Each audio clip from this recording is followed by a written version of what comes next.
It is 7 o'clock. We're going to start the meeting, calling the meeting to order. Can everybody hear back there? All right, first is our flag salute. I pledge allegiance to the flag of the United States of America and to the republic for which it stands, one nation, under God, indivisible, with liberty and justice for all. We're going to do our roll call. Okay, Ms. Bolenbacher. Here. Oh, there. Mr. Chandler. He's there. He's here. Okay.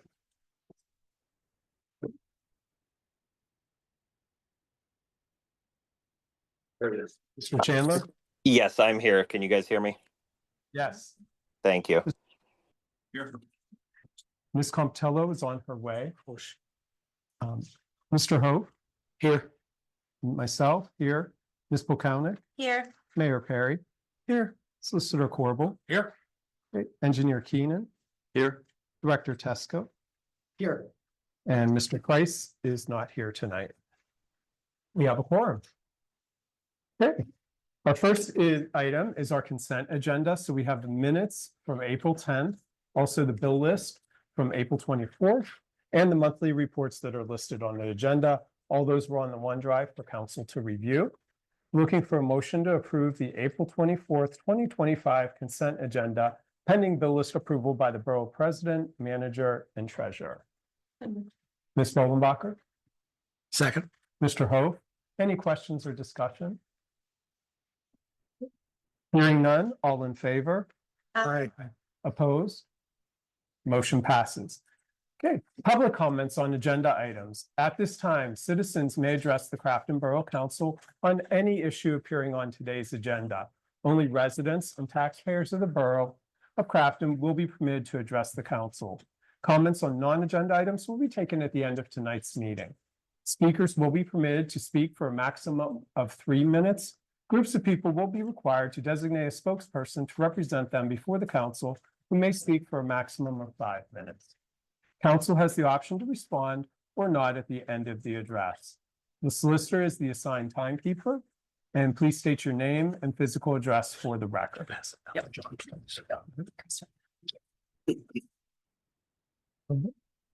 Okay. Our first person, rental inspection, Corey Roma.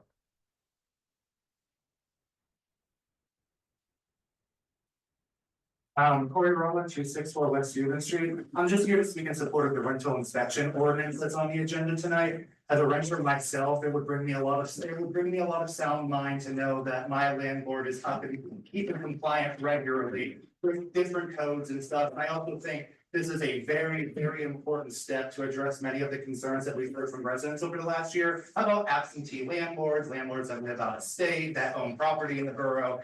And I really most importantly, this would require permitting for renting, as well as just keeping an annual register of all the different landlords and property, the rental units, so that we have a better idea of how many rentals we have and who owns what. So I would encourage a yes vote on the rental inspection ordinance tonight. Thank you. Thank you, Mr. Roma. Great. Robert Wolbert. I want to talk about Non-agenda item. Okay, we'll do that then at the end too. Is that the same, Dawn and Greg? Yeah. Okay, for non-agenda. Okay, okay. Anybody else? Okay. Anybody that's online, please raise your hand.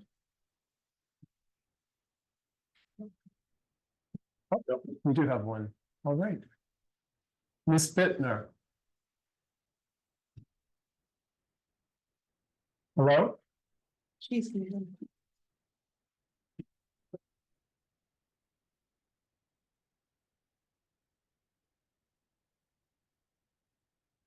Yes, to unmute herself. We have her unmuted. Oh. Ms. Bittner? I think you're muted yourself.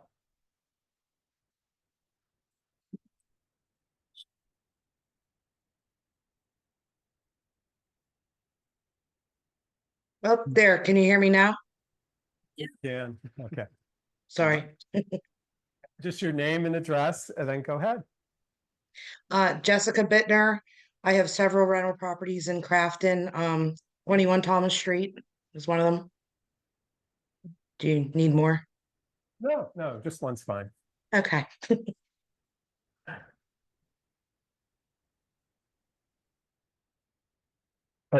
She And you muted just- herself again. Oh, you're on mute again, Jeff. Oh, I didn't have anything to say. I just wanted to listen into the borough meeting. That's all. Oh, okay, okay. Sorry. Sorry. Carry on. All right. Hey, anybody else online, please raise your hand. Okay. All right. First item is President's Report.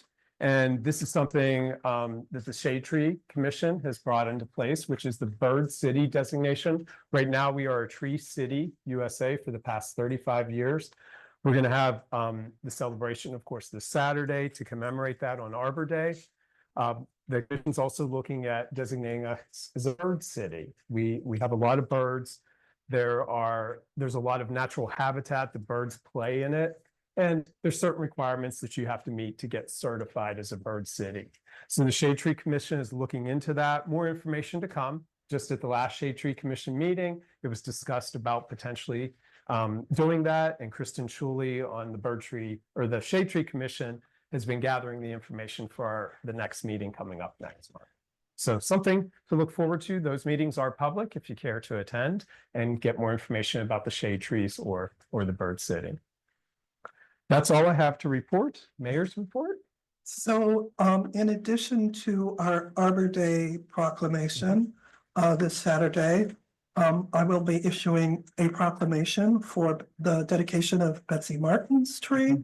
And, I did want to let everybody know because there are a lot of, people in the borough who have known her. And I have just been told that 3 generations of her family will be here on Saturday. So we're really looking forward to that. So if anybody remembers Betsy and would like to come out and greet her family and take part in the proclamation of Betsy Martin Commemoration Day. Great. That's it for me tonight. Great, thank you. Solicitor's report, Mr. Corbel. Just one quick announcement is that council met in executive session on Tuesday, April 22nd, with jointly with members of the Carleton School Board. It was an information only and legal advice meeting related to the Linden Avenue properties. That's the end of my report. Very good. All right, engineer's report, Mr. Keenan. Good evening. First item is the Broadhead Sewer Project. Did get some documents finalized, including the bid schedule, which we received. Once those bids are closed, they will eventually be brought to council for potential approval in June. Next is the Ewing Road. The alternatives analysis was received and the infrastructure committee has met and they're still continuing to explore the options. Decided to look in a little more in depth into the estimates and options, seeing if there are any additional costs that we're not including drainage requirements, and we're still waiting on that response. Next is the C20 sewer separation. The project has started with work beginning along Duncan Avenue at the Maxwell intersection and is making its way to Steuben Street. PA American Water is also doing some water line relocations as needed during this time. The project impacted roads include Steuben Street from West Crafton to Duncan, Linden from Maxwell to Steuben, and Duncan Maxwell to Steuben. The expected completion is still November 12th this year. Next item is the Public Works Building. Right now, the project is currently out to bid. Bid opening is scheduled for May 15th. And then will be eventually brought to council where they will have 60 days to accept the bid. Any questions? Moving on, Steuben Linden intersection improvements. Project is ongoing. The latest update is that delivery and installation of the new traffic poles will be going on this week. The 2 adjacent trees along Steuben next to them will be removed prior to the new arms being placed. A reminder that completion of this project is end of May this year. And mentioning the Shade Trees Commission is aware of the 2 trees being removed. It isn't easy, but it's a necessity. And looking at options will be discussed at the next Shade Tree Commission meetings. Move on to the next item is the Peoples Gas Main work along North Linwood, North Emily, and Coulter Streets. The paving restoration has been completed. I did recently notice that the Brick Road restoration portion is scheduled for the week of May 5th. Social media posts will be going on next week as a reminder to residents about this work going on. Moving on, the Linwood Noble Parks, both Linwood and Noble Park surveys have been received and reviewed. Put them into Crafton Borough title blocks, and the next stage is the design stage portion of this project. Next, the 2025 road paving and brick plan. Part 1, the brick road assessment is to start this spring and summer. Process is expected to be ongoing and take several months. Part 2, the road paving as part of the Broadhead Sewer Separation Project. Again, these streets include Belvedere, Broadhead, Coulter, North Emily, Park, Warren, and Cornell and North Linwood will have brick trench repair. Part 3, the remaining roads to be paved to the 2024 road paving program. The milling for these streets took place on yesterday, the 23rd, and the final paving is scheduled for Wednesday, the 30th. However, I did just receive update today that due to the expected weather that this will be postponed today to Thursday, May 1st. This will be also accompanied with social media posts going out tomorrow to give an update to the residents. And again, these streets include Home Avenue, Sterrett Street, where the utility work was done, Rush Way between Perrine and Sterrett, Newville Way, Prince Alley are the 5 streets impacted. And when are we notifying residents that live on those streets? Well, we'll send out social media posts tomorrow, and the contractor will notify them next week. How far in advance? They didn't say, they said before Thursday. They didn't give me an exact date. But Thursday's the last day. Thursday is when it's going to be happening, yeah. Oh, Thursday, May 1st is when. Correct. Yeah, that's the Okay. new paving, scheduled Okay. paving date, yeah. So if we can verify when, so that residents don't just have one day. Right. To move their car or be informed. So as soon as we can get notifications out to them. Yeah, noted. Will do. Last section, permit applications, which includes newly received permit applications for street utility work. Only one on the agenda, PA American Water at 406 Maxwell Street with an impacted footprint of 8 feet by 5 feet. One last item that just received today, Liberty Fuel and Supply will be doing their final pavement restoration work at 1967 Crafton Boulevard next Monday or Tuesday. This is a subcontractor that does restoration work for Peoples Gas. And this work was left over from last year, but checked in with them and they're gonna go out there and restore it next week. There's no questions. That concludes the engineer's report. I have a few, just a Sure. couple, sorry. Larry, I just figured I'd save them all for once. Item B about Ewing Road.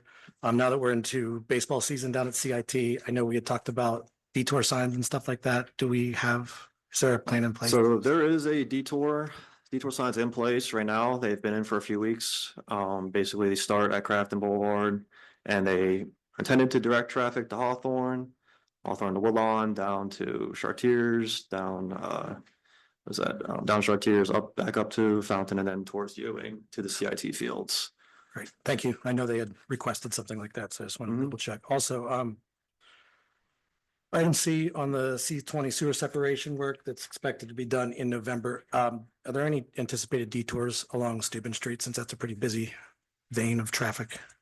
Yeah, there is some traffic control plan for that street once the work gets closer to Steuben. But that could be shared once that work gets a little more progressed. Got it. And last thing I had was item E. So with the Steuben Linden intersection improvements, will any of that improvement be disrupted by the C20 road work there? Because I know it does go right through there. It's not anticipated. This work is expected to be done before that C20 work gets to that point, that intersection. So that's the outlook on it. And the C20 wouldn't disrupt the new signal that's going in any way, because that's all above. That doesn't Correct. involve them digging. Okay, Correct. perfect. Mhm. That's all I wanted to know. Thank you. Just piggybacking on one thing for Ewing Road is, can we send out on social media or Savvy Citizens the detours? Because the ball fields are A all. detour plan? Mhm. Yeah, sure. We can do Yeah. that. And just continually doing it, like, I don't know if it's once a week or once every 2 weeks or something, just because people will miss it and that they know. And especially a lot of out of resident or out of Crafton folks come through there. They may not get Savvy Citizen, but they can get our social media posts on Facebook and still this for at least the residents that are there. We'll send out every 2 weeks. Okay. Reminders about the summer. I have one additional clarification question, which is really more for the finance committee. I guess it could go either way, about Ewing Road. The infrastructure committee did discuss all the different, options we're looking at, and we've been exploring a couple of different alignments and the costs associated. We looked over the costs that we got and had, as Larry mentioned, a number of questions about what was not included. It looked like perhaps the costs that we got were just for the roadway itself, but there could be substantial additional costs on, regrading or drainage or other associated costs. So we did go back and ask for some additional exploration to get more refined costs. But we also had discussed in the infrastructure committee sharing those initial numbers with the finance committee to start getting it on the radar. I think the meeting was the very next day. So I'm not sure if that had a chance to happen yet, or if we could just make sure that happens as a follow-up. And that we just wanted to verify, had the finance committee seen that or not? Well, not yet, but we appreciate that those numbers are coming for us to review. So thank you. We'll circle back and make sure it gets to you. Perfect. Done. Thank you. Any other questions? Thank you, Mr. Keenan. Managers report, Mr. Tedesco. Okay, just a quick item for the managers report, the Trail Study Committee. The next Trail Study Committee meeting will be May 5th, 6 p.m. And now the Community and Economic Development Director's report. Okay, numerous items on here. Good evening, everybody. Item A, the Business Development Subcommittee met on April 15th. It was a great conversation. The committee is agreeable on three projects early on. One is a business directory formation of that. And if you, for council, if you've reviewed the draft website, you can see there's a great business directory page on the website. Related to that, they intend to launch a shop local campaign where the little stickers go on the windows with QR codes to the business directory. And then they'll organize a small business mixer, most likely at Fig Tree in the future. So all the small businesses can kind of talk shop and, discuss Crafton economics essentially. So that's the Business Development Subcommittee. Next item is the website. Thank you, Mayor and Mr. Choate, for your suggestions about the website. As you both know, we were able to accommodate most of them. A couple are still being investigated to see if we can do it. But it's substantially complete. And it doesn't require necessarily a resolution of council for the borough to launch it. But certainly we want you to be comfortable before we do launch it. But I think we're almost there. So talk to me if you're not comfortable, communicate whatever other suggestions you might have. And we're very close to launching. And here's the big one, item C. I'm going to ask you to entertain a motion on this. And I think what I'll do is just for the record, just read everything on the agenda so it gets out on the record. This is a discussion about the rental inspection safety ordinance number 1680. An ordinance amending chapter 90 code enforcement article 3 business and multifamily residence premises registration and inspection. This ordinance will update and improve the ability of the code enforcement office to routinely do fire and safety inspections on all residential and commercial rentals in the borough. It essentially adjusts us from we're currently doing inspections as needed as applicants come in.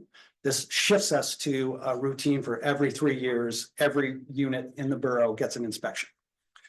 We cleared this with Fire Chief Mike Crown. He's comfortable with the language. And now we are bring in a motion for you to entertain approval of, and I will read that and pause. A motion to approve ordinance 1680, amending the borough's rental inspection code, chapter 90, code enforcement, article 3, business and multifamily residence premises registration and inspection. Assuming. Ms. Bullenbacher. Second. Ms. O'Connor. So now we're open for discussion.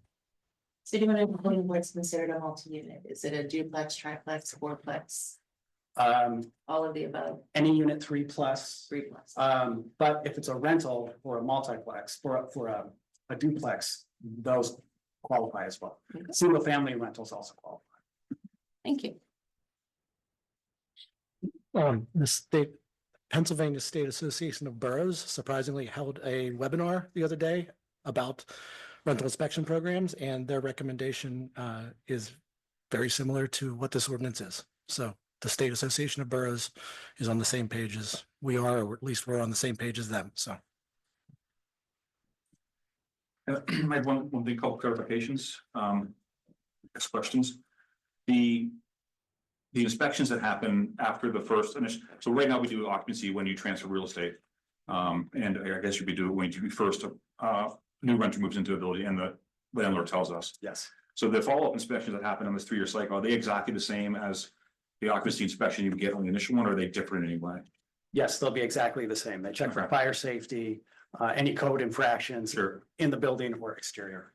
Okay, now a resident, the owner is charged for every 3-year cycle, are they paying a fee for the Property owner. inspection? So the landlord, Landlord, yes, but I believe it's only a $15 fee if I remember correctly. okay. Yes. And one more question. I actually, someone reached out to me with a question on this ordinance. They're wondering what the process was for landlords that don't register. Is if it's reported, are there citations and fines, and then it goes to solicitor eventually? I wasn't sure how Yeah, that process. there's an works. enforcement paragraph at the end of the ordinance Okay, that triggers a series of events if Okay. landlords are in compliance. that was 9023, I guess, Yeah. violations enforcement. Yeah. Okay. Yeah. So just want to clarify, it made sense, but the language looks like I get a little tricky to read, so thanks for the clarification. No problem. So I guess a couple comments. One is, for clarity, this is definitely covering rental inspections. So this has nothing to do with single family dwellings or anything. It is rental inspections. Correct. That's the change here. This is so if I had a rental unit and the tenant stayed for 20 years, my apartment would never get inspected as current. Correct. Okay, and if I didn't have smoke detectors or anything like that, we wouldn't know, That's correct. and they wouldn't have it. Okay, so what this does is now landlords need to register that they have a rental property, and then every 3 years, there will be an inspection to make sure they're meeting fire and safety codes. Correct. Okay. Okay, so I hope that's clear for everybody. This has been on the agenda for almost a year, I think, in terms of on and off of the agenda. And discussed at other council meetings. We have had a couple, I don't know if you want to speak to them about Well, some fires that have happened. Yes, I mean, the two fires that we have had that had loss of life did not, but they were both of them single family owner occupied. So they would not have fallen under this, Right. but it is evidence of what could happen. Because neither one of those properties had any smoke detectors, fire alarms, or any of the, that sort of safety inspection, which is, what contributed to the catastrophic nature of the fires. So we take that one further and say that applies to the rentals. At this time, with regard to public safety, one can also, and I would like to remind every homeowner that they really do need to be looking at what the current code is and to ensure that they have working smoke detectors, carbon monoxide, and anything else that would help for early warning of a catastrophic event. And wasn't the apartment on Belvedere? Oh, yeah, Yeah, that, the one that that had was the the same front. thing, and that was Yeah. a few years ago. Mhm. And fortunately, there wasn't any loss of life, but a fair bit of loss of property. And that was a case where no inspections for quite some time and no fire or smoke detection. Can we get clarity on the amount Yeah. of the fee? I believe it's 40. Oh, Yeah, 40, I not believe so, yeah. Okay, so It's told to pay 60 per unit, $60 per unit. it has to be in the word. Or the ordinance cites the fee schedule adopted by council. Let me double check that. It's 40 is on my mind. That rate, I think it's a little absorbent. I'm all for safety. Yeah. Okay? I'm not. Yeah. $15 would be fine. Even for, you have a guy that's hired and paid by this borough to do that job. Okay? I'm not gonna mention any names, but I was told this is starting to be all about that. Okay? I don't want it to be all about the money. I want it to be about safety. So I think we need to hear a price of what you're charging before they vote on, you know, whether they want to pass it, what you already have it set up. Hold on, Mr. Wilbur, I appreciate you talking and it's out of the protocol, but you bring up great points. You know, I wouldn't be comfortable in passing until we know exactly what that fee schedule is. Yeah. Well, fee schedule is adopted annually and implementation of this will proceed in full at the turn of the year is what we're anticipating. We're going to start some units this year, the real bad offenders that we know are not registered and never get inspections. So if it's a fee conversation, then council can adjust that accordingly going into your fee schedule during budget season when you approve that. Those can also be adjusted at any point. Yeah. Yes. Throughout the year. Yes. And the number you're referring to would be the fee for properties that did not register. It's the inspection fee. The inspection The fee, Borough standard inspection fee. 40. I Is your want to fee? say 40, but Mr. Wilbur could be correct. It could be 60. I don't know off the top of my head. Okay, Is there a fee for registration? That is $15. That's There you go. That's what I was thinking. Okay. okay. So registration is $15 and then the inspection would be, 40 or 60 okay, per unit. Per unit. okay. Wait, per unit. So if there's 3 units in a building, then it's Correct. each one. Correct. Okay. To me, that it's a fair point, even though it was out of protocol, that somebody that we pay is doing these inspections already. So then we are charging on top of that. So I think we need to look at the fee schedule in my mind before we look at what this is. I think it's a good thing to have the inspections, but we need to look at this fee schedule. But again, it's up to council. This is in our current fee schedule? Yes. The 2025 fee schedule. What would it be classified as? Occupancy inspection, perhaps. I don't see that as a category. Miscellaneous fees, fire inspection fees. It's on the website. Saw it a couple days ago. Rental operation license, 18, property maintenance. property maintenance code, There's something called the rental operation license. $60 per unit, Okay, that must be it. $60 per Okay. unit. That's in our 2025 fee schedule. $50 for reinspection fee. So would that be, Fail. it's 60 for the first inspection and 50 would be if you fail the first one? Okay, Correct. so that is in our 2025 fee schedule. That was based on the old code that we had. Correct. So that's where we weren't inspecting every year, and that was when the property had flipped over. That was every 3 years, right?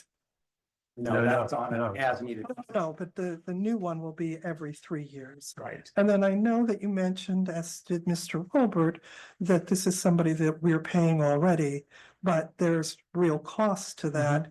And we do need to, it's either taxpayer dollars that are spread across, or some of the cost of this inspector is defrayed by the fees that are paid for the inspections. Yeah. All of our fees. Pardon? That's basically how all of our fees work. That they're Yes. just there to reimburse the borough for the administrative cost of administering any permit, sidewalk construction, Right. land use applications, for in-house fees, for lawyer fees, for engineering fees. That's what the law permits, and then that's what the borough does. Right, so. Can you review our fee schedules? Each year, our fee schedules are set and we are not allowed to make a profit on them. We set them based on the cost of Yeah, the I think fair Jim- reimbursement of the cost. And Jim we usually vote, looks at. and we vote on the fee schedule on the annual basis. When this was voted on, we voted on it based on the current ordinance where we are. So we're making a change to the ordinance. So I think we need to look at, do we want to make a change to this or move forward? The ordinance does not have the fee schedule in it. So the ordinance itself is just to do the inspections like we talked about. The fee schedule is built into the fee schedule itself. So we could theoretically pass the ordinance today and discuss the fees for the remainder of the year, because this isn't gonna go into effect till 2025 anyway. 26. 26, excuse me, 26. I don't know what year it is either. Yeah. Yes, you can absolutely do that.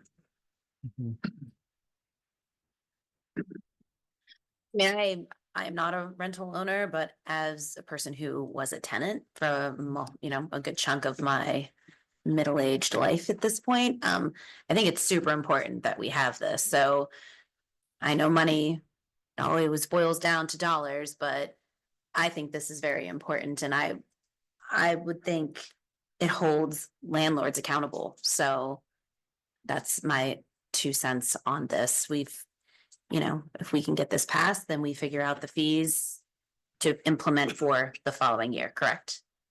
Okay. I agree. We started talking about this and we started work on it, I believe, and definitely talking about it. And I believe started drafting it just before that fire on Belvedere, Right. which was several years ago. And it's been several years in the coming. And several fires, unfortunately. Is it common practice not to include a fee schedule in an ordinance like this?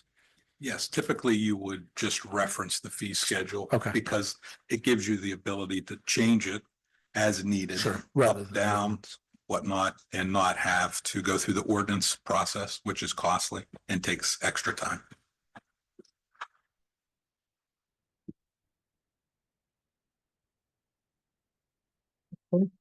Any other discussion by council? Will it be on the onus to the owners to remember every 3 years, or reminders be sent out? All this is on the borough. The onus is on the Yeah. borough. Okay.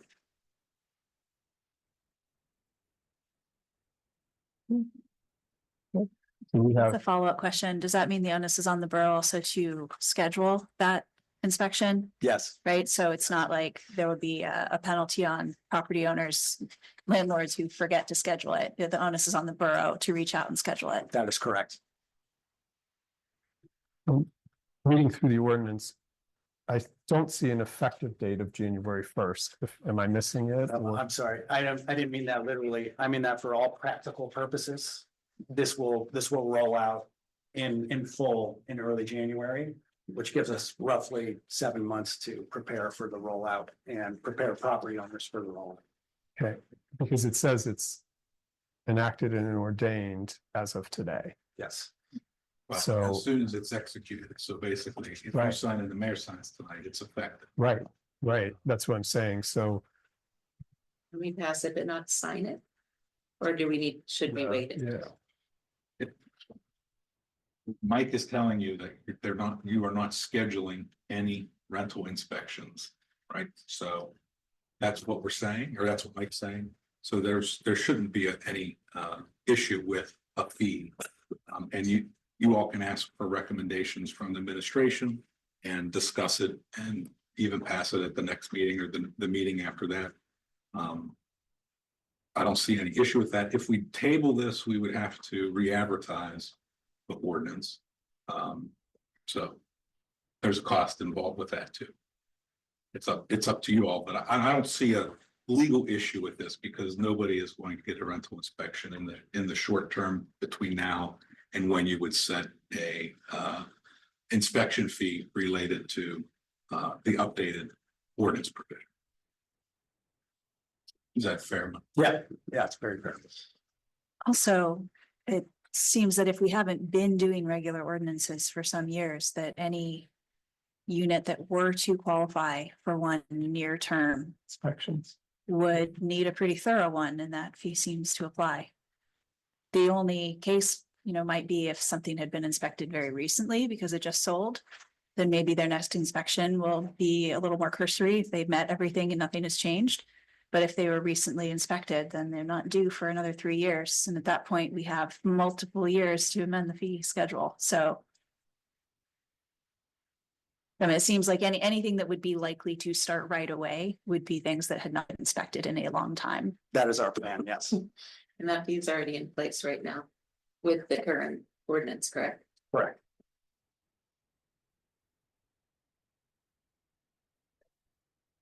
All right. Any other comments or discussion? Yeah, sorry. Yeah, we can't do it. Yeah. Yes, speak. No, but let me ask, because I think in looking at this, signing this today means that we can move forward with this as it is.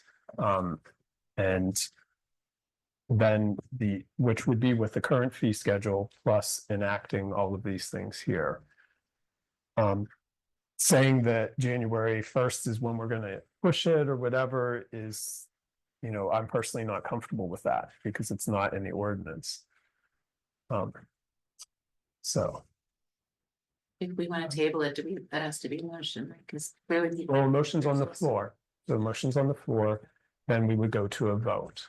Or the people that made the motion can take the motion off and it becomes tabled. But we've been trying to get this in place for several years and have had some devastating fires in the meantime. So I'm not really sure why we would table it.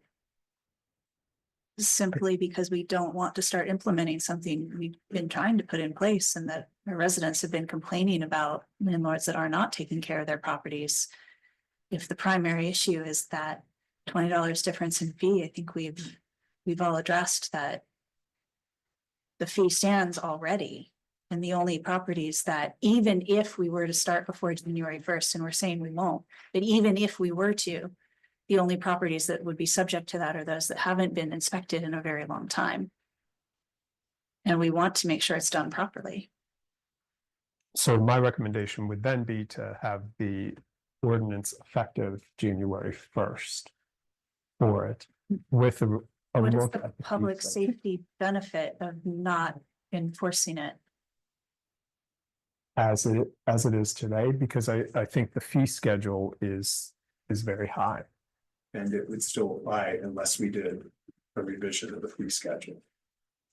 Because we could start, if we pass this, we can start requiring everybody to register at this point and do the 3-year inspections. Because it's effective today. Do you think our fee schedule last year was incorrect? No, because it was based on the old ordinance. Do you think it costs less to do an inspection now than it did last year? I'm confused as to why we would table this. Because I think by signing it today, we are saying that it is effective today. Even if we're saying that we're going to wait till January to start the 3-year clocks. And I think if we're going to do that, we need to have the fee schedule aligned correctly to what this is. And or put an effective date on the ordinance. That's January 1st, not just something verbal that we're talking about. If we passed or this through today, some solicitors said we can at the next meeting discuss the fee schedule and adjust accordingly. Yeah. So I don't see a harm in passing when we could a month later come back and meet as a group and appropriately adjust based on the new ordinance and the recurring inspections. And I think the point that I believe you were making is going to take several months to put everything in place in order for our staff to be able to begin to implement this. Now, whether that's January 1st or October 15th, it does sound as though we do have plenty of time to discuss and get the fees correct. And as our solicitors pointed out, we would have to advertise again, which then delays it even further. And I mean, I concur with Ms. Campitello that, you know, this has been something that's been going on for a very long time. We tabled it for a while in order to get alignment from our fire department and from our inspector. And that has all happened. They're in agreement and concordance with the way this is worded now. And, you know, as being mayor responsible for public safety, I would ask you all to go ahead and vote on this tonight. And then at your earliest convenience, earliest opportunity, if you want to examine the fee schedule, please do so. And I don't think we should be adding a effective January 1st, because I think there was an off the cuff remark that you made regarding how long you think it's going to take for us to roll out. And we may be able to roll it out sooner. And there is no reason why we should put the January 1st date. My 2 cents, but that's all I have is 2 cents. Thank you. Any further discussion? Fee schedule again can be amended at any time during the year. We could talk about it at the next meeting. Okay. Any further discussion? All in favor? Aye. Aye. Opposed? I'm going to oppose it. So motion passes 5-1. Wait, 6-1, sorry. Shall I continue my reports? Yes. Okay, 2 more items. Planning Commission meets on next Tuesday, April 29th, 6:30 in this room. And then item E, 82 Belvedere, just a reminder for those who don't know, the court has awarded conservatorship to the Borough of Crafton for caretaking of that property and to put it back on the market to a private owner. I wrote a request for qualifications for general contractors to walk the property and give their perspectives about the improvements it will take to get that property back up to habitability. Jim's reviewing it now, and that should be published very, very soon, actually, within the next week or so, week and a half. And we intend to give that a long window, probably 45 days to be published. So contractors can walk the property as many times as they think they need to walk it and submit accurate submittal splits. So that's where we're at with 82 public. Thank you. Any questions for Mr. Tedesco?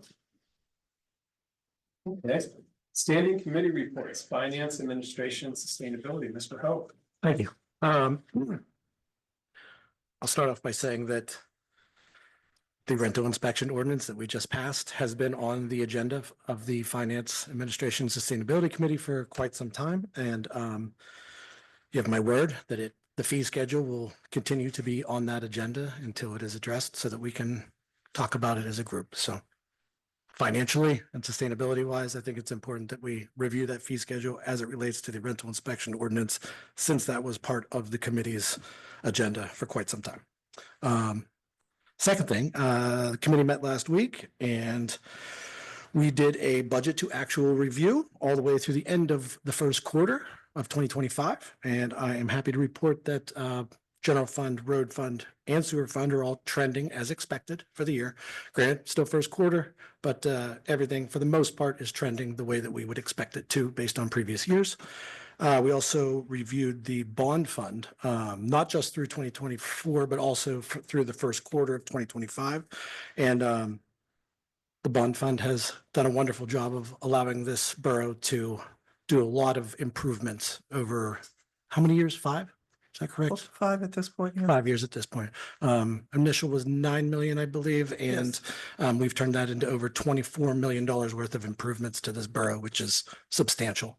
So, and that is all I have for my report, unless there's any questions. Questions?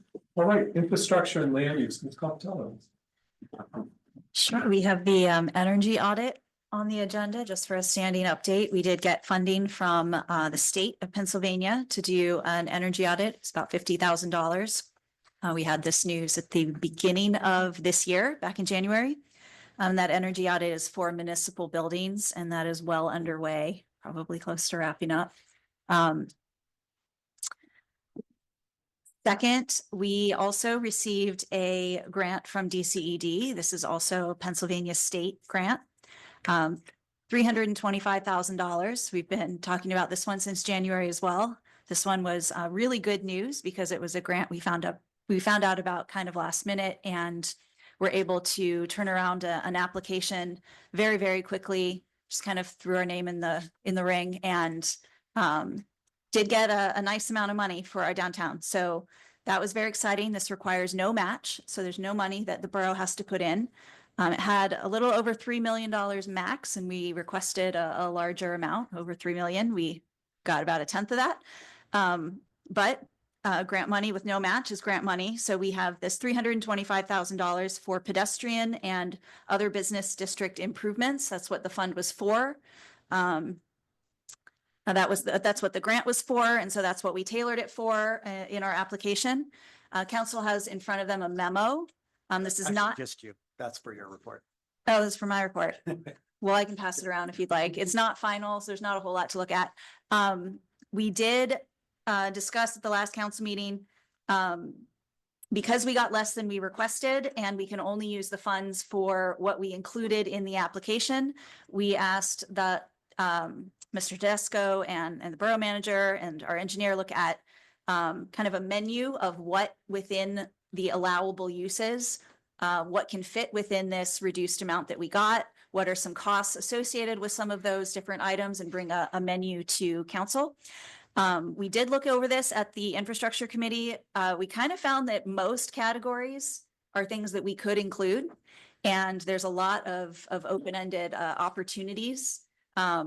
Money is still not going to go far. We can't do them all, but a lot of opportunities. And so we have some ideas for focusing some of these improvements around our core business district, around the borough building, around our some of our shops, Serafino, Circle Inn, Blue Snail. We have a little commercial district in our downtown. We also have the ability to take this up towards the busway, include some wayfinding, and stretch it all the way up to Crafton Boulevard, where we have the Fig Tree and some other businesses there. So that was the area that was included in our grant and the area that we can focus on. We have the ability to look at things like bike infrastructure. Bike racks are an option. Some changes to the roadway itself. For this kind of money, we're not looking at any infrastructure changes, but perhaps some fresh paint, some painting to help delineate crosswalks, lanes, help clarify the flow of traffic. Certainly those crosswalks are something that we can include. Paint's not that expensive, but it does have a cost. Decorative street lamps. Those are a little more expensive. We can definitely do those with this funding. If we want to go that route, that might take up more of the funding. But we did look at decorative street lamps, some landscaping for the circle, repainting the flagpole. Some of these are a lot easier to fit into the budget than others. Sidewalk planters, decorative sidewalk planters, particularly, we discussed these a bit. These are an option. They're something that we can do. The places we could put them would be limited. We don't want to block the sidewalk. Trash cans, some twinkle lights, hanging lights that would go over the street in key areas. Wayfinding signs around this area. Some of these ideas had also been discussed with the business subcommittee and received some pretty high rankings. Trash cans, bike racks, for example. I know trash cans particularly had stood out. The string lights were a big hit. So the infrastructure subcommittee looked over this memo. I can pass it around afterwards if anyone's interested. It really just has some graphic images, examples of the types of things that we could do in all these categories. We had some discussion about how some of these might not be our favorites. Bike racks, for example, there are all kinds of decorative bike racks that can be procured. Some of them are not actually very functional. So we would want to look further into that if we go that route. We had discussed that because the business development subcommittee was going to be meeting after our last infrastructure meeting, and I believe before this council meeting, that these ideas would be going to them as well. So I don't have any new updates on that. But perhaps you can tell me what the feedback was from the business development subcommittee. It was very positive. Greg's on the committee, Greg Wozniak, alongside about 10 other folks in there. They were all items on the list that you just reported were well received. And following up, it was last Monday, I met with small business owners at the Fig Tree who are located. The small business owners are all downtown business owners. And we really deep dove into what this could look like. And that was a very positive conversation, no deal breakers, and they gave a lot of good feedback. Okay. I think as of the infrastructure committee, we talked about taking this to the business too many words here. Business development subcommittee, getting their thoughts on this, taking another pass to put together something that has some updated costs and a little bit more of the feedback and the input from the subcommittee to bring to council to review. We have a lot of different options here, so we have to kind of think about a good format to bring this to council to make it easy for us to kind of decide how we want to prioritize this over that. We've also talked about putting together a survey of some kind. And I think those are details we need to still work through.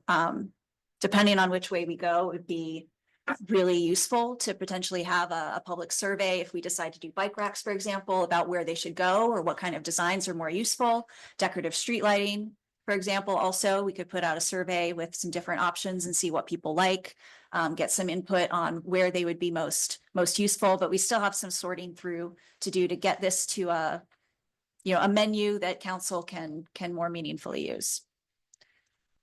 I hope that's a good recap. We kind of ended the infrastructure committee saying it was going to go to the business subcommittee next, so didn't have an update since.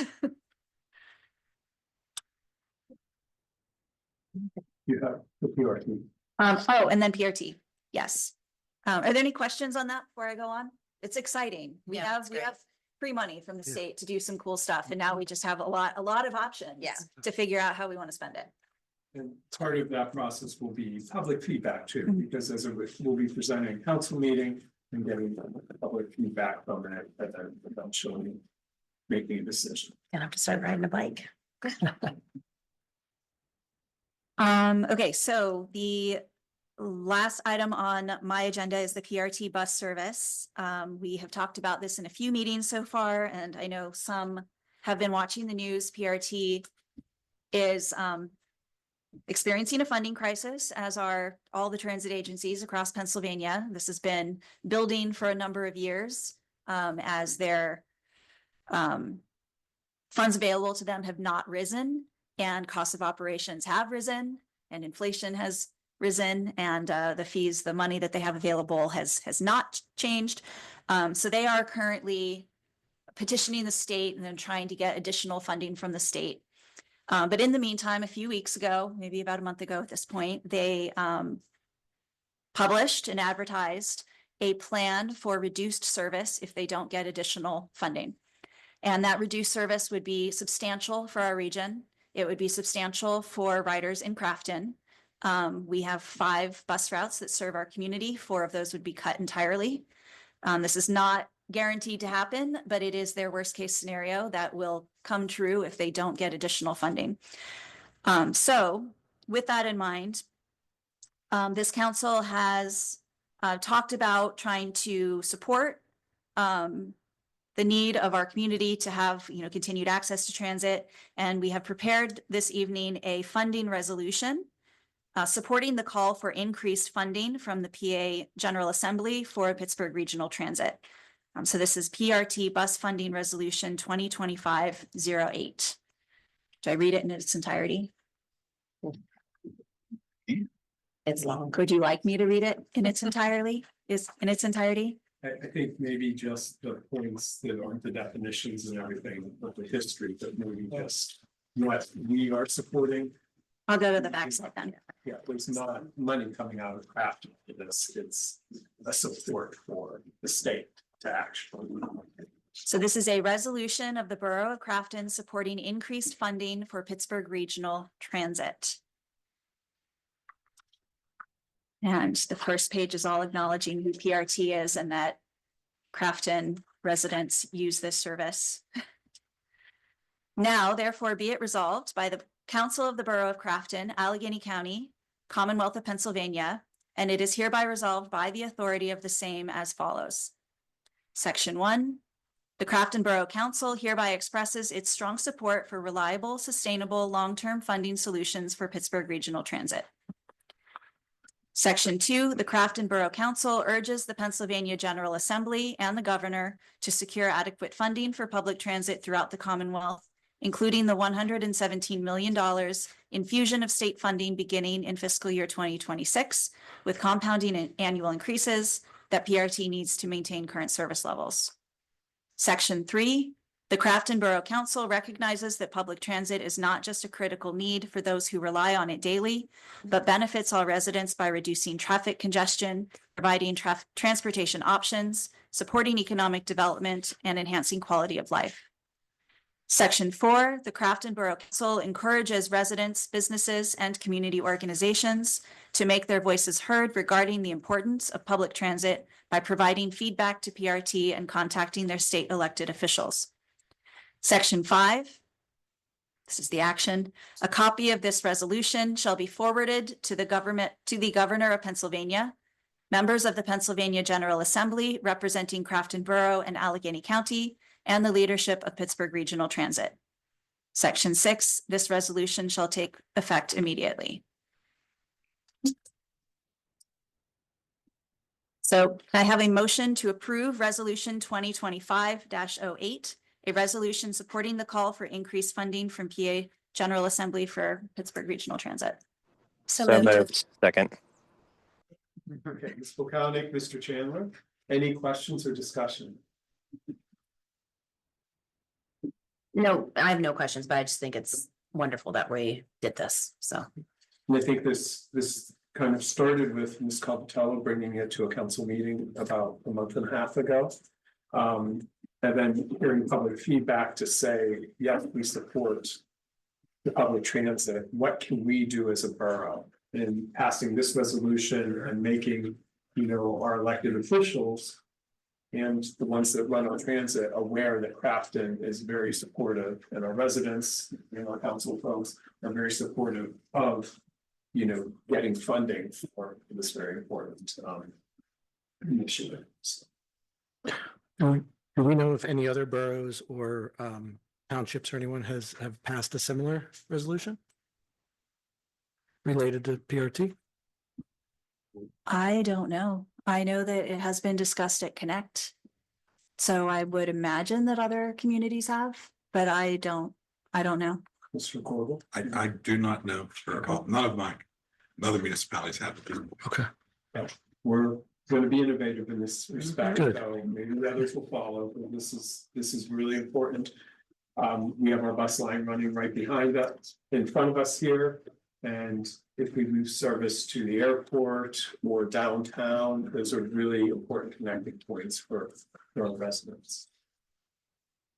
I will just add, this is not necessarily part of this, but I have been told through PRT sources that the 26 line that serves the shopping plaza is one of the most heavily used for a grocery store. It stops right in front of Giant Eagle.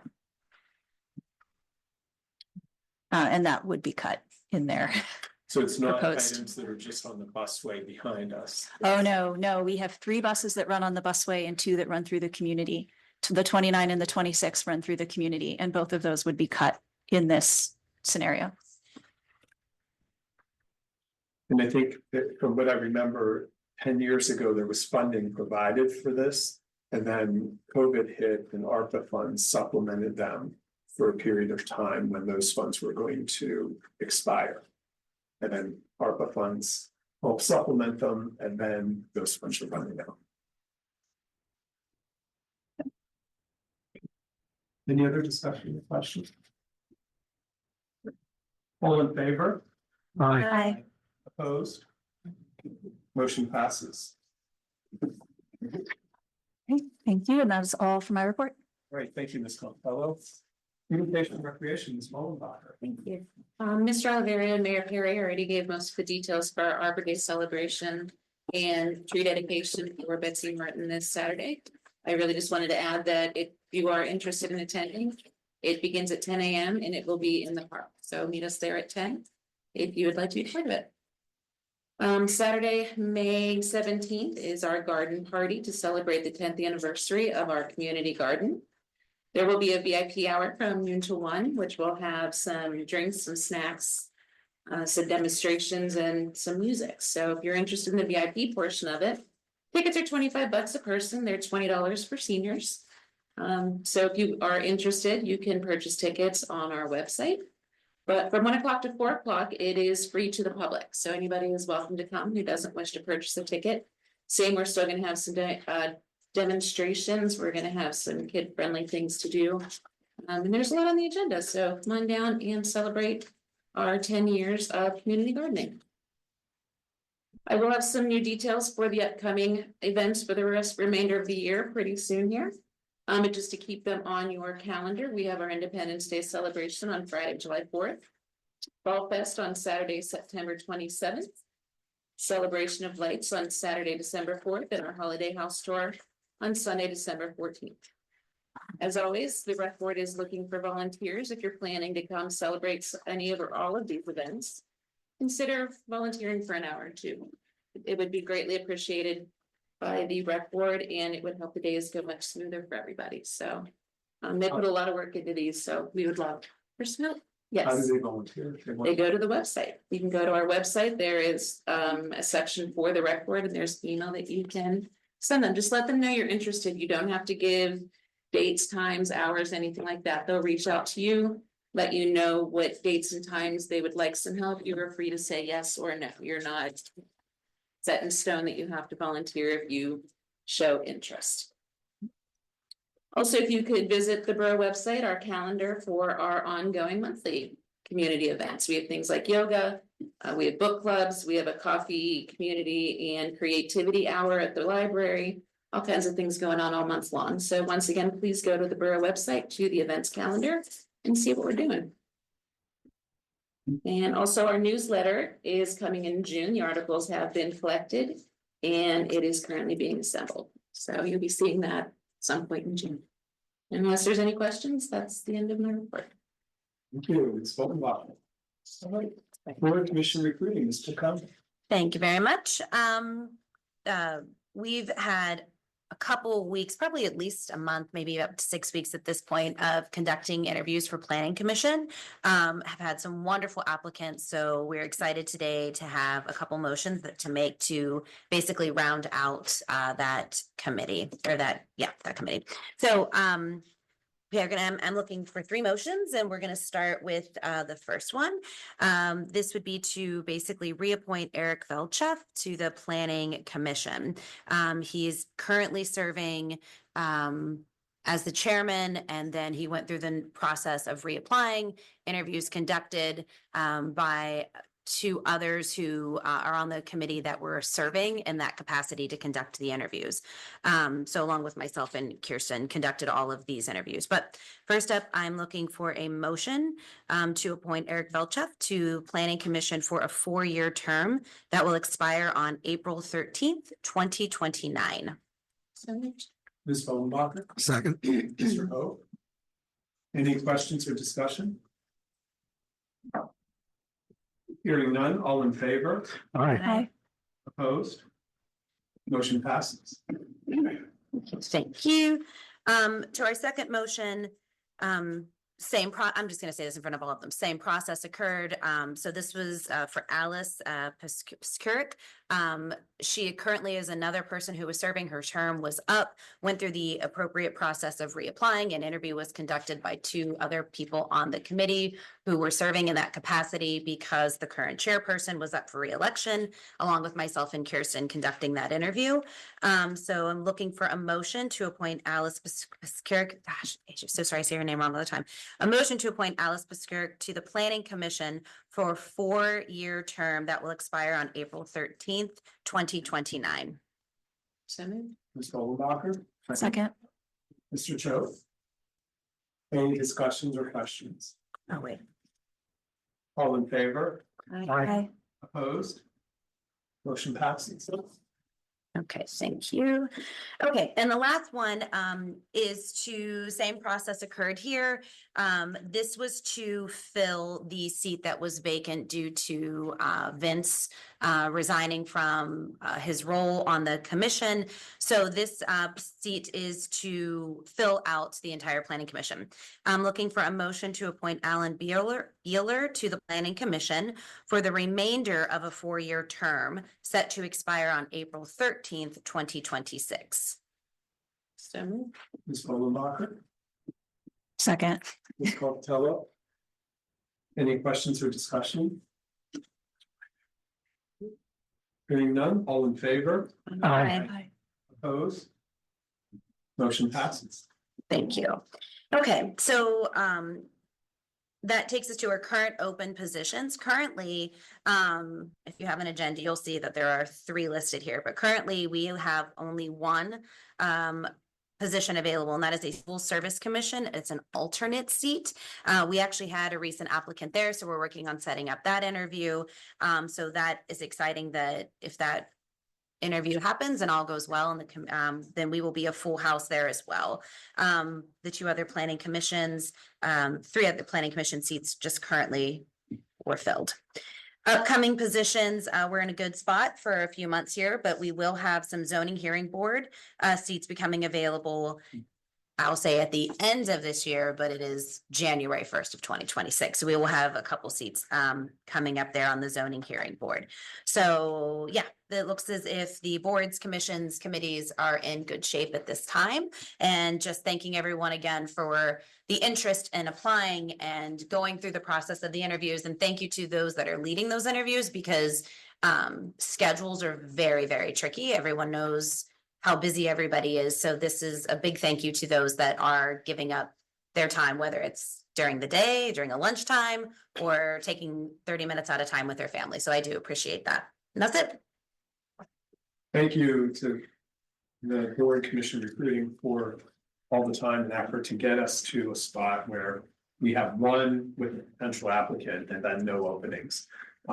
Where I know when we started on the commission, on the council, I think there were 25 openings. So, yeah, this is a good spot. Council comments, Ms. Goldenbacher. Thank you. We met last Thursday in Carnegie. It was an oddly small group. There were, I think, maybe less than 10 people there. So it was a ridiculously quick meeting, and there really aren't any announcements to be had. Other than the next monthly meeting will be Thursday, May 15th in Collier Township. I am looking for recruits. There's a chance I might not be able to go. That is my husband's birthday. And so I probably should have other plans. So if anybody would like to go in my place, it would be greatly appreciated. Let me know and I'll give you the details. He doesn't want to go to COG with you on I don't think so. great birthday. Yeah, Dinner is provided for the birthday. Okay. and that's it. Thank you. Thank you. Public community announcements. We do have our next council meeting, which is Thursday, May 8th at 7 o'clock. Real estate tax collection. So Jordan Tax will be in the community center, and this will be next Wednesday, April 30th from 1 to 4. This is the discount period to get the 2% off of your taxes. Of course, they're not 100% due right now, but if you want to get that discount, there will be somebody here present to collect them. Arbor Day celebration, we've talked a lot about it. It's this Saturday right in Crafton Park at 10 o'clock. Pool passes are available. So the pool will be open on May 24th through September 1st. And pool passes for residents and non-residents of Carnegie, Ingram, Roslyn Farms, and Thornburg are available on the website with different rates for child, senior, family, and adults. Boy Scout Troop 147 is scouting for food. I think everybody would have gotten a door hanger on Saturday. They were all out on Saturday, putting door hangers on every house.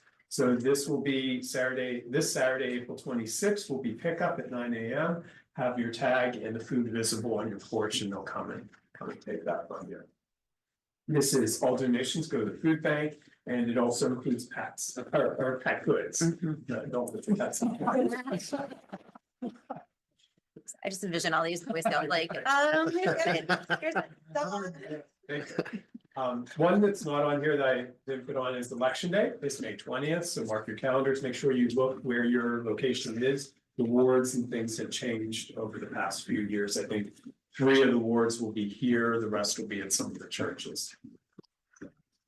Okay, anybody else have any announcements? Okay.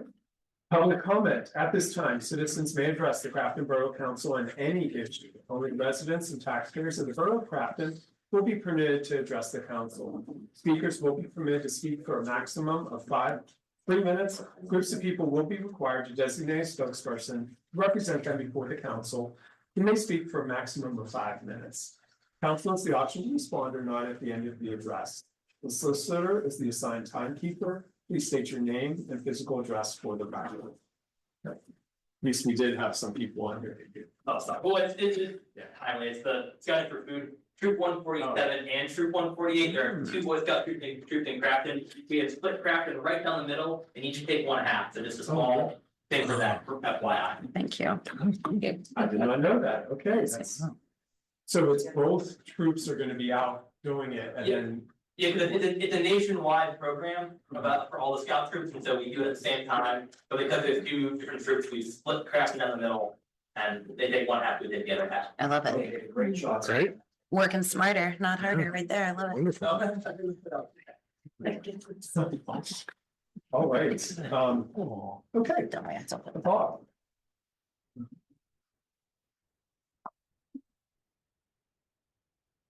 They got about what I was gonna say.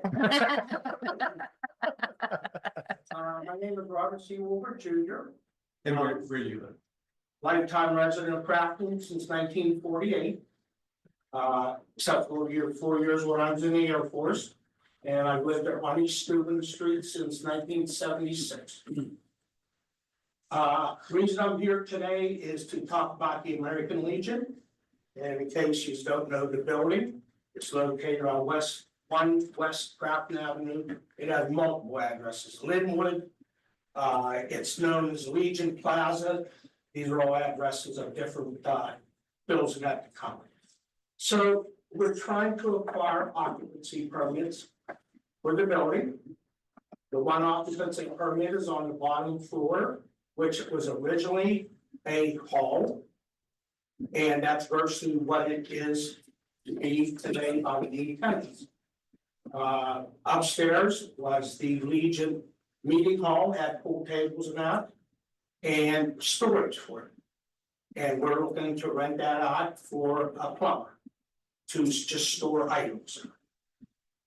A little bit of history of the American Legion. The building was built, as best I can tell, between 1910 and 1919. It was built by Johnson Paint Company. It was a manufacturing plant for paint. And I guess during the war, they grew out of facility. They got government contracts.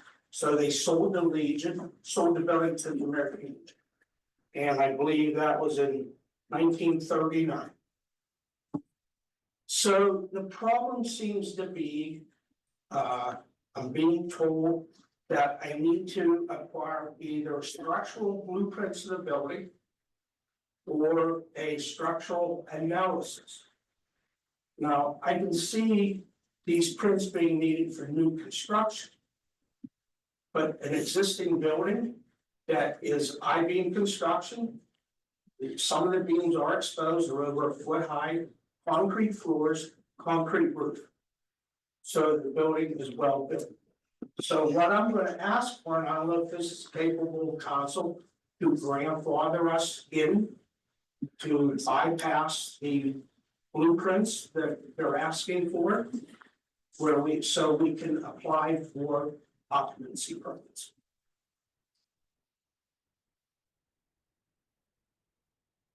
I don't know if that's capable of council grandfathering, Yeah, we can ask.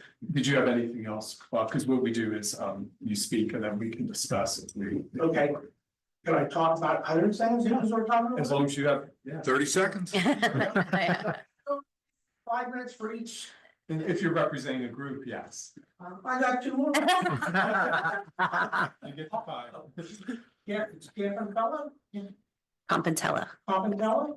Compantella. You are great. I like you smiling all the time. You show enthusiasm when you're talking. All these other people, they're straight faced. Oh, they're all smiling now. How about that? Anyway.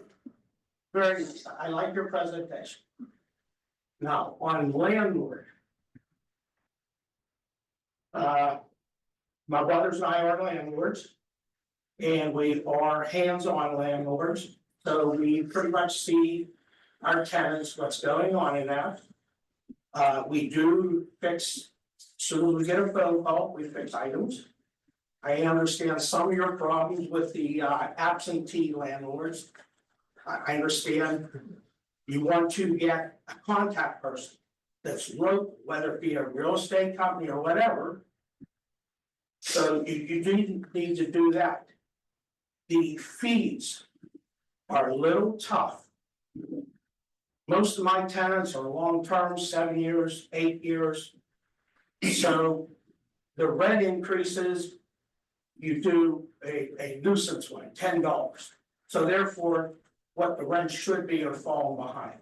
And to have to pay, if you're saying $40 or $60, not only understanding you wouldn't inspect unless the person moved out, or every 3 years, would you automatically go into the building and do inspections? You can answer. Go ahead. So you don't lose your time. I think that's enough. I'll think about other things. I'll have to come back. All right? Yep. Oh, one other thing. Okay. My letter for the American Legion says if I don't do anything within 30 days, it's $1,000 day fine. I'd like you to put that to a halt if possible. I do have a letter from a architect I've been dealing with. He's called Department of Labor and Industry to try to find permits for when the Legion was originally built or the Johnson Brothers building, and they're not coming up with anything. I don't know, does the borough keep any records of building permits and that from the 1900s? Or they all get flooded in the basement of the borough? So our architect is coming up with nothing. Okay. So I'll make a mercy, if we can do away with the structural and go to the permits, the occupancy permits, that would be great. Was there a reason why you were asked for the structural drawings? I guess, your residential gentleman put us with the, commercial. And that's where we're starting. To me, it seems like it's for new construction. I called 2 structural engineers. And the first thing out of their mouth when I told them was, have you redesigned the building? He said, no. He said, then I don't see why you need any structural blueprints. Could I get some clarification? What was this after 30 days, $1,000 per day fine? What did you need to do within 30 days and what do you be? I don't know if I had to just contact you to prove that I was moving forward. I'll find it, I'll show it to you. I have it. Thank you. Okay, All right. Thank you. that's it. Thank Yeah, you. and we'll Thank go you. through these items. So, My brothers have anything to say? well, they can get you. I just, not with the building though. I would just like to, you know. Whoa. Well, that's, What's a problem without speaking out? My name is Greg Wolbert. I live at 37 Oakwood Avenue. I've lived here for 67 years now. I never left. One thing I want to bring up is, in this, there was, water, lines or gas lines being put in down by the American Legion, that area down there. And they hit a water main and blew the street up, okay? So they come down and they repaired it, but there's about an 8 to 10 foot section down there that was not. It wasn't damaged before the water break, and it is now a wavy washboard, and I did come to the borough upstairs and mentioned it to them, because I thought, well, hey, that's our tax dollars that are gonna end up paving that eventually if nothing's done. So they did send somebody down, a Larry maybe, or Larry. No, I'm sorry, I'm Matt. I did, yes. On the boundaries, anything? I'm gonna contact the American or PA American Water and see what they can do about it. Okay, so it is being looked at. It is. Okay, I just wanna make sure, because it didn't seem like, anything. When you were down there and I said something to you jokingly, it seemed like well, it could have been trucks that did it or whatever. And I know it wasn't, because I drive that road maybe 30 times a day. So, I'm just trying to help the borough, I try to keep my mouth shut for the most part, other than when I do start talking my own stuff. The other thing I wanted to bring up, Vince had mentioned about these street pools that we're putting in our borough. I don't know if you ever go through Upper St. Clair and see the street pools that they have put in their borough. And I'm just curious, is it us that design these pools to have put up, or is it the state or the county? I mean, I'm just wondering, because our pools look like, pardon me, garbage. And you go to Upper St. Clair and they've got these beautiful, like they're going down there, owning really nice shaped, fancy design pools. I just wonder what it takes to get something like, you're talking about putting fancy on Crafton. I just think that that's something we should look into, why we get cheated with, what we have. Are you talking the street electric or the utility poles? I'm talking about like these street signs that the pools are putting in down here on Steuben now, that they put it like the Craft and the corner of Noble and Bradford and, I mean, if you look at those pools, they're just. The street light poles? No. Traffic. Traffic. Oh, the traffic. Yes. Okay. So I'm just curious to what it takes to get the better ones. More money, I'm sure. Was that one? Oh, yeah. Oh, yeah, it would. All these pools. Well, so, am I speaking a little Yeah. unclear? I'm sorry. Because we have tons of issues that we'll have to address. Okay. and you're gonna have to- It's just something Yeah, we'll want. handle that. All right, but like I said, I just wanted to bring up the street too, because I know eventually, and also with the money you're talking, I know that you're talking about all this area over here. And there are a lot of businesses down in this area. I would like maybe if you guys would look into our section of the business also for, maybe updating some things. I know, this company, when I talked to you about moving in down there, we talked about green space or whatever. I'm all for it. We can work something out at the bottom of our driveway. Now, I can't take a lot because the church uses that parking lot every Saturday and Sunday, so I want to leave them with parking. But when you said you have this grant money, if we're able to get together and I'm willing to pitch in some to, make that section look a little better down here where we have the Legion and that now also. I think I'd like to work with you to maybe design something. Okay, I'll leave it at that. Thank you. Thanks, Greg. So let's address before we go, some of the issues. The first one was the occupancy permit for the American Legion. So part of that is to have structural blueprints for an analysis before the next step of the process. I don't have any background in it, so I can't speak to it. I have to look at what's going on. I don't know if you know, Mike, yeah. but. So yes, that's my understanding of the next steps as well, and that's digs deep into the building code, which is a big thick document. So let me, or can we sit down next day or two and talk about those constraints? Yeah. Get you to the occupancy permit that. Because I'd like to see if we can get those structural. Plan for it. Yes, the building's already built. It's been standing for how many years now? Right. And you're right about the lower level occupant being essentially the same thing that the building's been for decades. In the kitchens being upgraded with Yeah. stainless steel sinks, 3 bowl, 1 for wash, 1 for rinse, and 1 for sanitizing. Yeah. The stove, what do they call that, fire apparatus above it? That was already there with the Legion had it, so, and system. That was already there, but we can discuss that. We don't want to bore all these people. Correct. Yes. We want to go home, right? So then the landlord fee Just one is- real quick thing. Oh.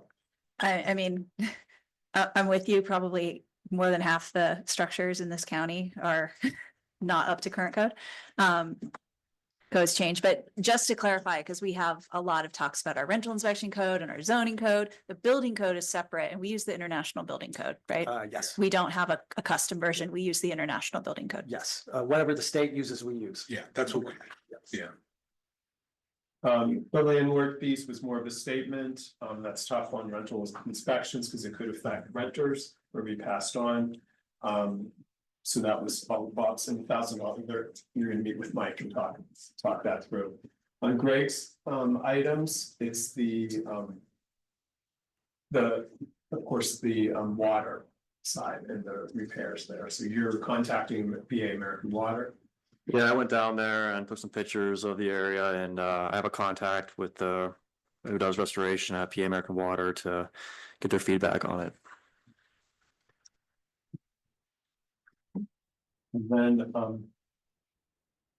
the polls we kind of talked about. I don't know if anybody wants to mention. Well, yeah, I think there were maybe two types of poles that were talked about. So the decorative lighting that we have grant money for, that would be more for street lights. And yeah, there are lots of designs out there. So I think we talked a bit this evening about how we have some more research to do to bring some options to council. And then if we're doing street lights, but probably we will take that also to some kind of public input to decide what kind of design we like. They're basically, we buy, there's different models out there and we can buy them, pick the ones that we like, and every model has a different cost. And so the fancier you go, the fewer we'll be able to buy. Those are a little different than the traffic poles, which also have different models, and we can pay for different kinds, but there's a lot more constraints there in traffic light poles. There are only a couple of models that are approved by the state. So those are less decorative, but I just wanted to clarify that. I think we were talking about two different kinds of poles, and they both have similar types of constraints in terms of we buy the models that we can afford. And the money that we have for the downtown lights, that's more for those decorative street lights, so we can be much more decorative. I'm going to answer your other question first, and then you're at his mercy if we open up comments again, but applying it to the other side of the busway where your location is. So we are limited to what we put in the grant where we can put them. And I do think we included that in the area. So we are reaching out to and talking to different business owners. So Mr. Jesco can schedule a follow-up with you. I might forget about that. My fault. So that addresses all the items that we went through. Dawn, you have the ability, you're on the screen. Can I take? All right. Anybody else that didn't have the chance to sign in here in the audience? Mr. Wozniak? Right, well, yeah, except. Don?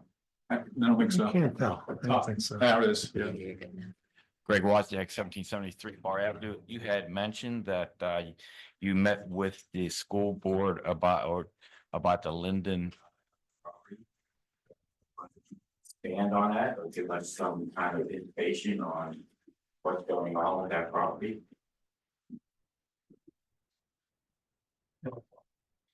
Anything else?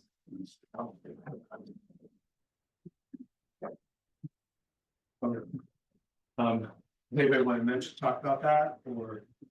Mention anything else?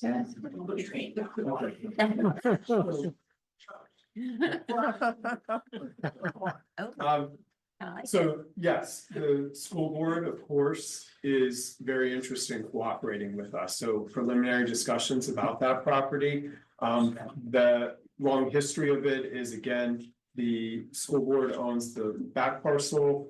The Crafton has rights over the front parcel. And getting cooperation with the school board and talking about what it looks like. The big emphasis was especially for this council, was to get public input and make sure that it's something that the public wants, if there will be any type of development on that property. And that was the preliminary discussion with the school board. I think it's important to say that literally no decisions were made. It was simply informative and nothing else. It was an informational meet and greet. Yeah, because we hadn't really met the school board a whole lot. Like that was the first time personally I had a chance to meet any of them. So it was super informative on my part just to get to know them a little bit more and to let them get to know us as well. And the history of the property and the layout, how the parcels are divided, that was all new to me, so it's good to just get information from the other side on who actually owns the property and what and how it relates to the front part where the mini golf is. I think it was also important to understand this and meet the school board members because they have their school inside of Crafton Borough. And we've made quite a few improvements to that area.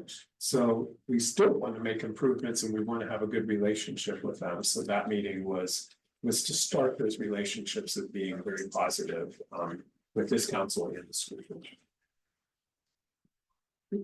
Okay, anyone else? Yes, sure, come on up.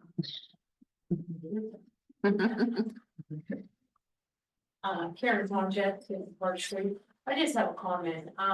They came tonight for this motion to approve this, ordinance for the, rental properties without all the information.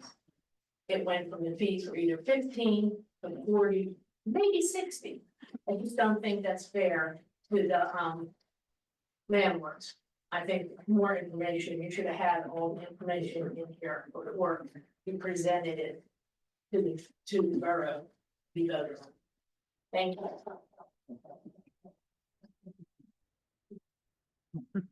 Any comments on that? No. Yeah, she's right. I should have known the fee schedule. I didn't know it off the top of my head. Anybody else? Yes. Well, maybe 138 on Main Street. I have been pushing it. Maybe I missed it. What did we do to say, what safety did we increase here tonight to the landlord? Whatever you want to call it. Decision.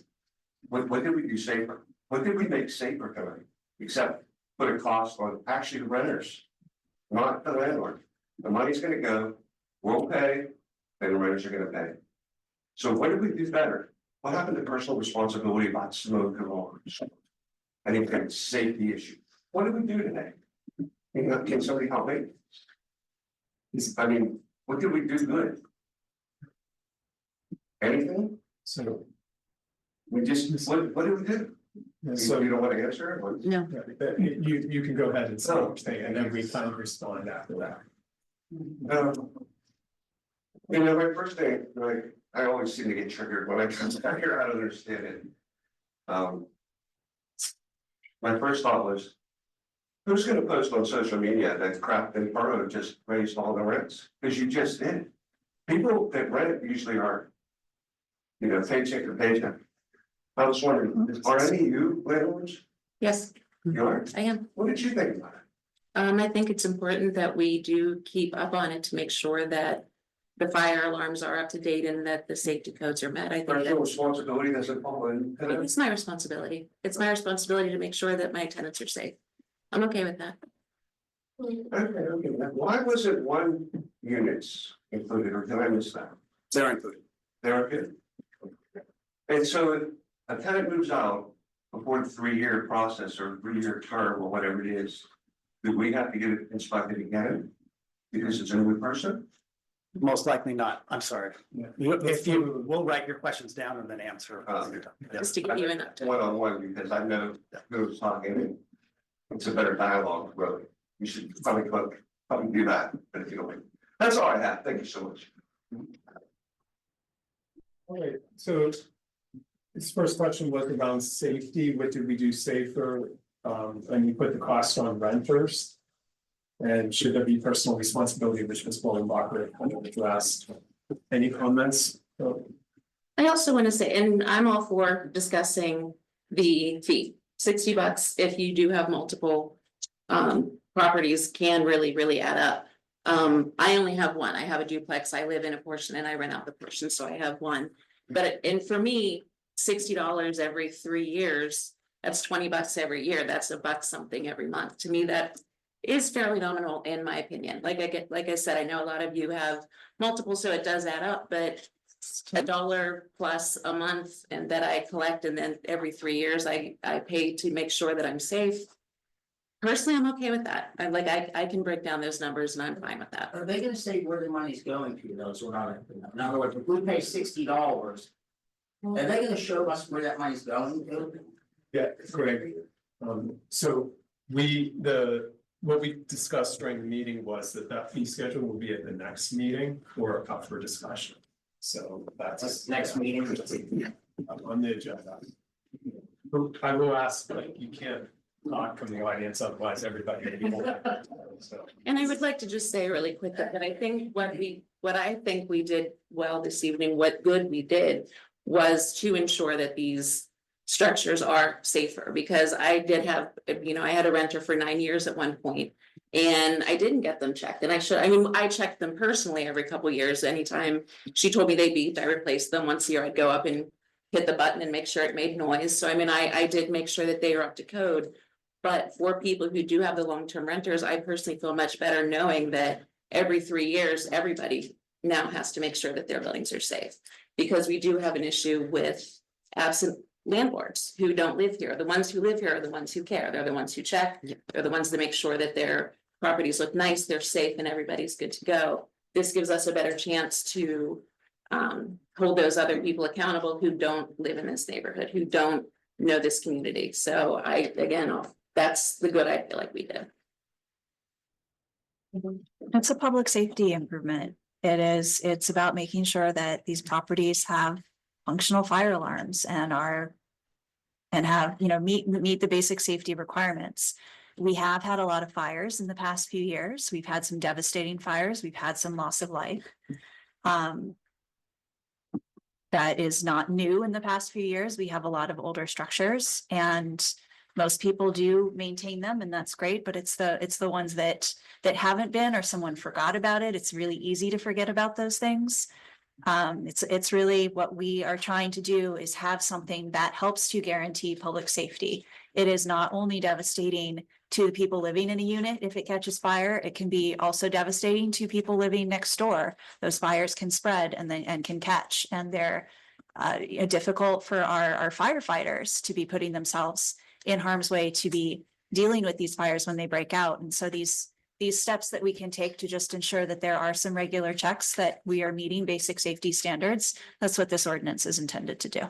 And if I might mention, it's way beyond just fire alarms and smoke alarms and monoxide.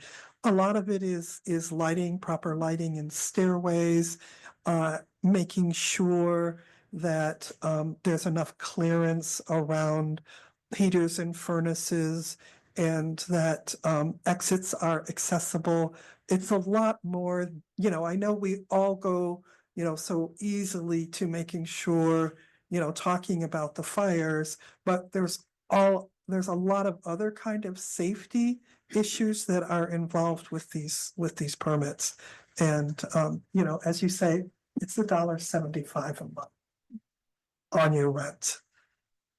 So, and that number, that unit number of $1.75 doesn't go up if you've got 1, 2, 10, or 20. It's $1.75 a month per unit. Even if we stick with 60, if it's 60, and who knows what you guys are going to do after all this discussion.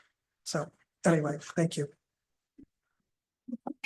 I think I agree, the fee schedule needs to be looked at, like, maybe it's the first fee, the first inspection, maybe that's the normal fee, maybe recurring is a different rate, like, I think we should address that going forward, especially for people who have 10, 15 renters, that can add up pretty quickly.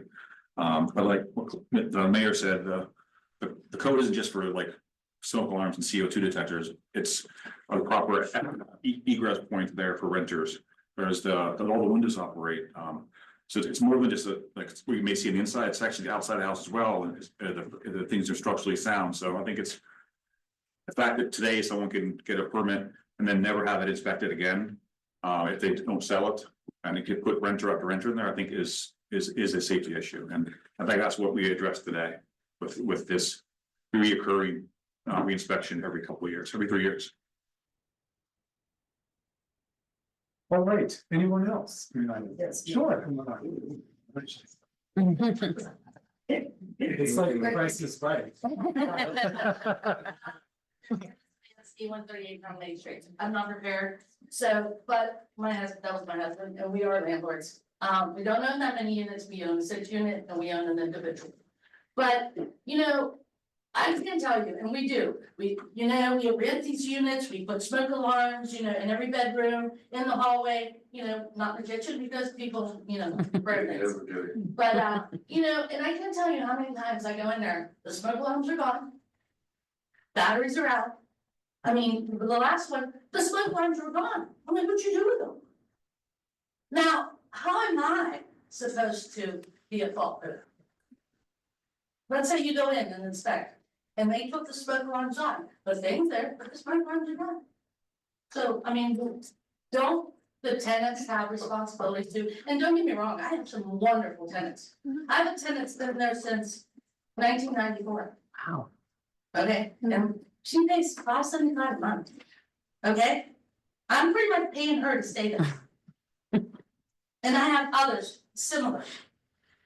Okay, so I didn't even have to pass this on. I mean, my husband was right, you were raising rents. And I know you say 175, and that's great, and we take care of our places. And I understand the absentee landlords, they're not around, I see, we see houses like that. But it's like, the responsible people are always getting punished. That's how I feel, and yeah, it's not a lot of money, but taxes just went up. And another thing, what do my business privilege tax pay? I just paid them. Just came in here the other day and I paid my property taxes, all in the entire amount. I came here with 4 bills, I paid them all, and I paid the business privilege tax.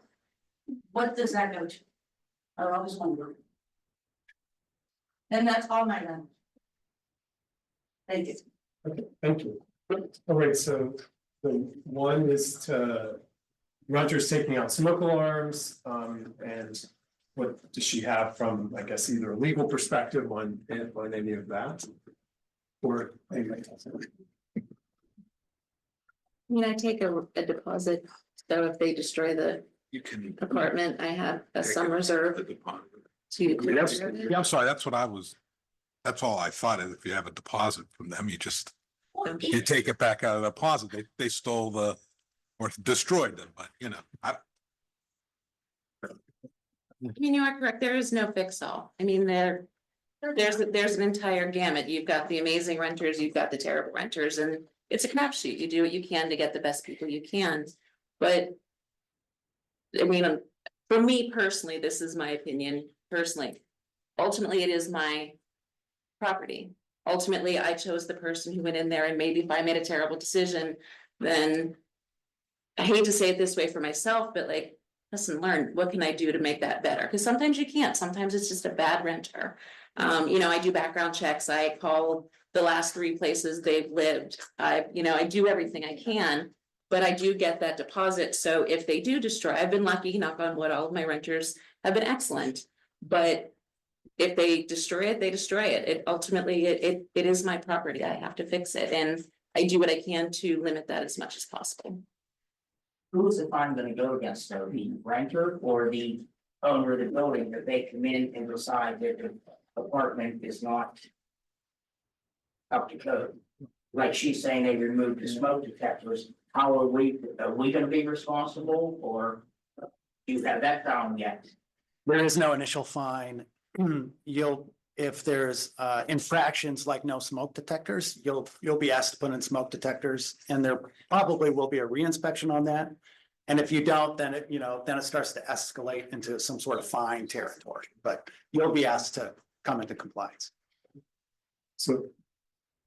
All right, anybody else have a question? We can. Okay, you talk about the smoke detectors and that, but one of the biggest talking about are the fuse boxes. And so many of the older fuse boxes do not meet the amperage that are used in homes today. So you just need to figure out some way, when you buy a house, the insurance underwriter is supposed to look at that, but who says he knows? So that is a big cost of ours. And I know, so we've got to follow the protocols, because also people online can't hear the two just talk, so. Is anybody else that hasn't spoken want to talk? I just wanted to clarify real quick. There was a comment made about the taxes have just increased. Municipal taxes did not increase. If they increased, it was due to some other tax, but we did not increase taxes in this The council. school board, That was school board. school Yes. board went up, In the county. and the county, yes, Yeah. but. We have not kept taxes the same municipality. for 5 years. Okay. So I think we've got everybody in the room that talked. No, okay, all right, everybody got to talk. Anybody online, please raise your hand. Yep, all right, Cody. All right, can everybody hear me? Yes. All right, Cody Sheets, 152 Promenade. Just looking more for some clarification. Excuse me if I missed this. I've been taking care of my daughter. I'm wondering with the new ordinance about rental inspections, is there any sort of exemption for these inspections? Like, for example, let's say a landlord, rents to somebody, and within 90 days that person is evicted.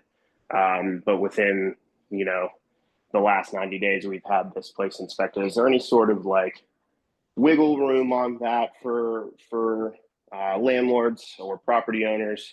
And kind of what's the protocol on that? Is it just kind of a one size fits all sort of deal where no matter what, your property has to be inspected, or are we allowing there to be some sort of wiggle room for any property owners? Thanks.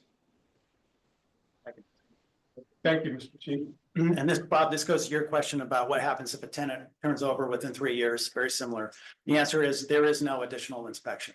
It comes down to one inspection every 3 years. And that's the answer.